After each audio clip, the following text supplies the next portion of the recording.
Welcome, नमस्कार। आप सभी का हमारे इस चैनल पर स्वागत है। तो आज हम क्लास 23 जीके जिसके तहत क्लास 23 देखेंगे। इससे पहले क्लास 22 हो चुकी हैं, तो यदि आपने नहीं देखी तो जरूर देखिएगा, आपको यहाँ से बहुत ज़्यादा हेल्प मिलने वाली है। तो यदि आप चैनल पहली बार आएँ तो सब्सक्राइब कर लेंगे, अपने साथियों के साथ शेयर कर देंगे। तो हम चलिए बिना किसी देरी के शुरू कर लेते हैं। और ये पिछले परीक्षाओं में पूछे क्वेश्चन है जो मोस्ट रिपीटेड हैं, बार बार पूछे जाते हैं, तो वो क्वेश्चन आप करके जाइएगा, आपको पेपर में बहुत ज़्यादा हेल्प मिलेगी। चलिए बिना किसी देरी के शुरू कर लेते हैं। पहला क्वेश्चन है, अंतर्राष्ट्रीय नृत्य दिवस किस तारीख को मनाया जाता है? तो अंतर्राष्ट्रीय नृत्य दिवस जो है ये 29 अप्रैल को मनाया जाता है।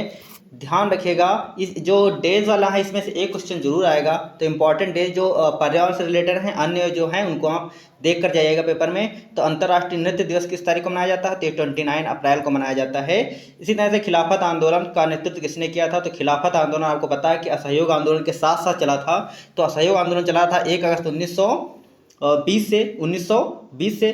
तो ये खिलाफत आंदोलन भी यहीं से स्टार्ट हुआ था, दोनों साथ साथ चले थे। तो इसका जो नेतृत्व किया था खिलाफत आंदोलन का, तो अली बंधुओं ने किया था। शौकत अली और मोहम्मद अली, ये दो भाई थे और इन्होंने ही नेतृत्व किया था खिलाफत आंदोलन का। तो इसको भी ध्यान रखिएगा। देना बैंक विजया बैंक हाल ही में किस बैंक में विलय किया गया है? तो देना बैंक विजया बैंक को हाल ही में बैंक ऑफ बड़ौदा में इसका मर्ज किया गया है। और ये 1 अप्रैल 2019 को किया गया था। तो देना बैंक विजया बैंक को किस बैंक में विलय किया गया? तो बैंक ऑफ बड़ौदा में इसको मर्ज किया गया था। अगला है, डच ईस्ट इंडिया कंपनी की स्थापना 1602 ईस्वी में भारत में हुई थी। तो डचों ने अपना पहला जो उपनिवेश है कहाँ स्थापित किया था? तो मसूलीपट्टनम, जिसको मछलीपट्टनम भी कहा जाता है, यहाँ पर स्थापित किया था। अगला है, भारतीय संविधान में कितने मौलिक कर्तव्यों का उल्लेख है? तो भारतीय संविधान में 11 मौलिक कर्तव्यों का उल्लेख है। आपको पता है कि 42वां संविधान संशोधन 1976 के द्वारा 10 मौलिक कर्तव्य भारतीय संविधान में जोड़े गए थे अनुच्छेद 51A में। बट 86वां संविधान संशोधन 2002 के द्वारा एक 11वां मौलिक कर्तव्य भी जोड़ा गया था, जो कि 86वां संविधान संशोधन 2002 के द्वारा 6 से 14 साल के बच्चों को पढ़ाना उनके माता पिता का कर्तव्य होगा, ये जोड़ा गया था। इसको याद रखिएगा, 51A अनुच्छेद में दिए गए हैं मौलिक कर्तव्य।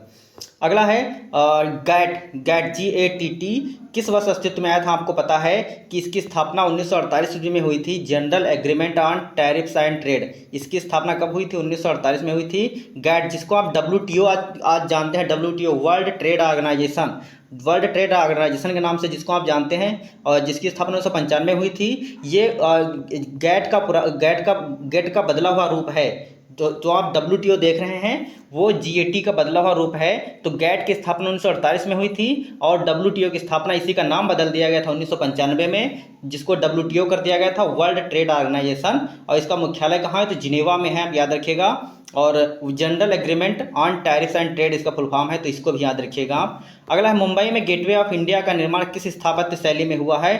तो इंडो सेरमिक शैली में हुआ, इसको याद रखिएगा। एग्जैक्ट क्वेश्चन पूछा हुआ है। मुंबई में जो गेटवे ऑफ इंडिया है इसकी स्थापत्य शैली कौन सी? इंडो सेरमिक शैली है। सेरमिक लिख देता हूँ यहाँ पर, सेरमिक शैली, इंडो सेरमिक शैली में किया गया है। 2011 की जनगणना के अनुसार भारत में पुरुष साक्षरता दर कितनी है? तो 2011 की जनगणना के अनुसार भारत में जो पुरुष साक्षरता दर है वो 82.14% है, याद रखिएगा। शहरी क्षेत्रों में रहने वाले व्यक्ति के लिए न्यूनतम कैलोरी कितनी आवश्यकता होती है? तो शहरी क्षेत्र में जो लोग रहते हैं उनको न्यूनतम कितने कैलोरी की आवश्यकता होती है? तो 2100 कैलोरी उनको डेली चाहिए होता है, जो लोग शहरी क्षेत्रों में निवास करते हैं। तो इसको आप ध्यान रखिएगा। अगला है, रोग उत्पन्न करने वाले सूक्ष्म जीवों को क्या कहते हैं? तो जो रोग उत्पन्न करते हैं उनको बोलते हैं पैथोजेंस बोलते हैं, रोगजनक बोलते हैं। और RRC ग्रुप डी का पेपर जो रेलवे का था उसमें ये पैथोजेंस करके दिया गया था, मतलब इंग्लिश नाम इसका लिख दिया गया, तो हिंदी नाम हो सकता है आपको ना मिले पेपर में, तो पैथोजेंस भी आप याद रखेंगे। तो रोग उत्पन्न करने वाले सूक्ष्म जीवों को रोगजनक या पैथोजेंस कहते हैं, तो याद रखिएगा। कौन सा अनुच्छेद भारतीय संविधान में उपाधियों के उन्मूलन से संबंधित है? तो उपाधियों के अंत से संबंधित है अनुच्छेद 18। और अनुच्छेद 16 को भी आप याद रखेंगे। अवसर की समानता, सरकारी नौकरियों में जो अवसर की समानता है वो अनुच्छेद 16 के अंतर्गत है, तो उसको भी ध्यान रखिएगा। प्लासी का युद्ध कब हुआ था? प्लासी का युद्ध हुआ था 23 जून 1757 को हुआ था। प्लासी का युद्ध किसके बीच हुआ था? तो जो बंगाल के नवाब थे उनके और ईस्ट इंडिया कंपनी, तो आप याद ध्यान रखिएगा। अगला है, भारतीय संविधान में राज्य के नीति निर्देशक सिद्धांतों की प्रवृत्ति क्या है, तो वाद योग्य नहीं है। तो भारतीय संविधान में जो राज्य के नीति निर्देशक तत्व दिए गए हैं वो क्या है, वाद योग्य नहीं, मतलब आप उन पर उनको आप उनका उल्लंघन होने पर आप सुप्रीम कोर्ट या हाई कोर्ट नहीं जा सकते हैं। तो ये वाद योग्य नहीं है। जैसे अगर आपके मूल अधिकारों का हनन होता है तो आप अनुच्छेद 32 के तहत सुप्रीम कोर्ट और अनुच्छेद 226 के तहत हाई कोर्ट जा सकते हैं, बट राज्य के नीति निर्देशक सिद्धांतों के गैर पालन में आप इनको संविधान में आप इनको कोर्ट में चैलेंज नहीं कर सकते हैं। तो ये वाद योग्य नहीं है, याद रखिएगा। अगला है 1906 में भारतीय राष्ट्रीय कांग्रेस अधिवेशन की अध्यक्षता किसने की थी, तो दादा भाई नौरोजी ने की थी। 1906 में जो भारतीय राष्ट्रीय कांग्रेस का अधिवेशन हुआ था इसकी अध्यक्षता दादा भाई नौरोजी ने की थी, याद रखिएगा 1906। इसी में स्वराज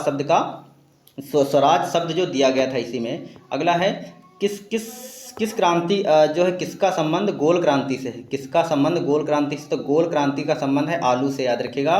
प्रसिद्ध चिकनकारी कढ़ाई मूलतः किस राज्य संबंधित है, तो चिकनकारी कढ़ाई अपने उत्तर प्रदेश संबंधित है।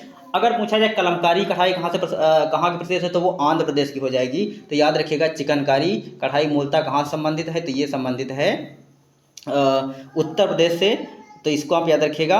जो प्लासी का युद्ध हुआ था, मैं एक बार फिर से आपको कर देता हूँ थोड़ा। जो प्लासी का युद्ध हुआ था, हाँ 23 जून 1757 को हुआ था। सिराजुद्दौला एक तरफ था और दूसरी तरफ तो कौन था, तो दूसरी तरफ था ईस्ट इंडिया कंपनी। तो आप इसको ध्यान रखिएगा। अगला है कहाँ तक देख लिया था, हाँ प्रसिद्ध चिकनकारी कढ़ाई तो उत्तर प्रदेश का हो जाएगा। किस शासक ने दिल्ली की जामा मस्जिद का निर्माण कराया था, तो ये शाहजहाँ था। शाहजहाँ ने जो है दिल्ली की जामा मस्जिद का निर्माण कराया था। राज्य का राज्यपाल किसकी इच्छा के अनुसार अपने पद पर बना रहता है, तो राज्यपाल जो है राष्ट्रपति के अनुसार ये अपने पद पर बना रहता है। राष्ट्रपति जब चाहे तब इसको हटा सकता है। तो राज्य का राज्यपाल किसकी इच्छा के अनुसार अपने पद पर बना रहता है, तो राष्ट्रपति के इच्छा के अनुसार अपने पद पर बना रहता है। अगला है प्रसिद्ध कंदरिया महादेव मंदिर कहाँ स्थित है, तो कंदरिया महादेव मंदिर जो है ये मध्य प्रदेश में स्थित है। चंदेल शासकों ने इसको बनवाया था और भगवान शिव को समर्पित है, ध्यान रखिएगा। प्रसिद्ध कंदरिया महादेव मंदिर कहाँ स्थित है, मध्य प्रदेश में। चंदेल शासकों ने बनवाया था, भगवान शिव को समर्पित है। आगे है 1761 ईस्वी में जो युद्ध हुआ था, 1761 ईस्वी में किस युद्ध, ध्यान रखिएगा यहाँ 1761 ईस्वी में किस युद्ध में हार के बाद मराठों का दिल्ली पर शासन करने का सपना टूट गया था, तो ये हुआ था पानीपत का तृतीय युद्ध है। पानीपत के तृतीय युद्ध में एक तरफ अफगान शासक थे, दूसरी तरफ मराठा थे। तो इस 1761 में पानीपत का तृतीय युद्ध हुआ था। इसी युद्ध में मराठों की हार के साथ ही उनका दिल्ली पर जो शासन करने का सपना था वो टूट गया था, याद रखिएगा। मेनली आप इतना याद रखेंगे कि पानीपत का तृतीय युद्ध 1761 में हुआ था मराठों और अफगान शासकों के बीच, याद रखिएगा इसको।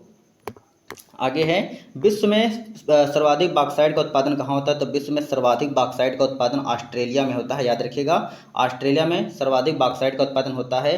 राज्य का सर्वोच्च विधि अधिकारी कौन होता है, तो राज्य का सर्वोच्च विधि अधिकारी महाधिवक्ता होता है और इसका उल्लेख अनुच्छेद 165 में है, याद रखिएगा। अगर पूछा जाए केंद्र का जो सर्वोच्च विधि अधिकारी कौन होता है, सेंटर का सर्वोच्च विधि अधिकारी कौन होता है, तो महान्यायवादी होता है और उसका उल्लेख संविधान में अनुच्छेद 76 में है, अनुच्छेद 76 में दिया गया है, याद रखिएगा। अगला है कवक के अध्ययन को क्या बोलते हैं, तो कवक के अध्ययन को बोलते हैं माइकोलॉजी। अगर पूछा जाए शैवाल के अध्ययन को क्या बोलते हैं, तो उसको बोलते हैं फाइकोलॉजी, दोनों याद रखिएगा। किस कोशिका अंग को आत्मघाती थैली कहा जाता है, तो लाइसोसोम को कहा जाता है। लाइसोसोम को क्या कहा जाता है, तो आत्मघाती थैली कहा जाता है, इसको है, याद रखिएगा। कौन सा मंदिर ब्लैक पैगोडा के नाम से जाना जाता है, तो ये सूर्य मंदिर को ब्लैक पैगोडा के नाम से हम जानते हैं और ये गंग वंश के शासक नरसिंह देव प्रथम ने बनवाया था, इसको ध्यान रखिएगा। ब्लैक पैगोडा सूर्य मंदिर को कहा जाता है जो कि उड़ीसा में है। कोणार्क मंदिर भी कहते हैं। तो सूर्य का जो उड़ीसा का जो कोणार्क मंदिर है जो कि भगवान सूर्य को समर्पित है और इसको गंग वंश के शासक नरसिंह देव प्रथम ने बनवाया था।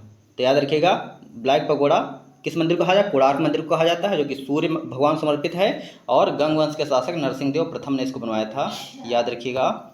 तो क्वेश्चन ऑफ द डे आपको देना है इसका जवाब कमेंट बॉक्स में। तो भारतीय रक्षा बलों का सर्वोच्च कमांडर कौन होता है, तो भारतीय रक्षा बलों का सर्वोच्च कमांडर इनमें से कौन होता है, राष्ट्रपति होता है, प्रधानमंत्री होता है, मुख्यमंत्री होता है या राज्यपाल होता है। इसका जवाब आप सभी देंगे कमेंट बॉक्स में। आपको आज की क्लास कैसी लगी जरूर बताइएगा। तो आज के लिए इतना रखते हैं, नमस्कार।